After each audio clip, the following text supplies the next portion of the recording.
Sinunog ng apat na di na nakilalang armadong lalaki ang isang modern jeepney sa Katanawan, Quezon bandang gabi nitong Miyerkules, January 31. Pagmamay-ari ng Gumaca Transport Group ang naturang sasakyan at mula ito sa bayan ng Gumaca na patungo ng Katanawan, Quezon na may 3 pasahero at konduktor.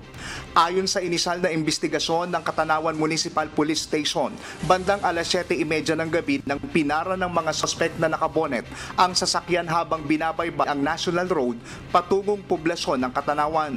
Inakala ng driver na pasahero ang mga ito kaya tinigilan at pinagbuksan ng pinto.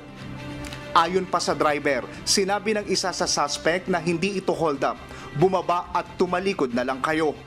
Matapos bumaba ang mga sakay ng modern jeepney ay agad na sinunog ng mga suspect ang sasakyan gamit ang gasera.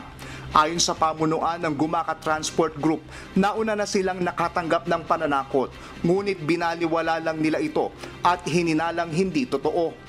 Agad na rumesponde ang Katanawan Police ngunit hindi na naabutan ang mga nanunog ng modern jeepney. Kasalukuyang inaalam pa ng Katanawan MPS ang motibo ng panununog at ang pagkakakilanlan ng mga armadong suspect.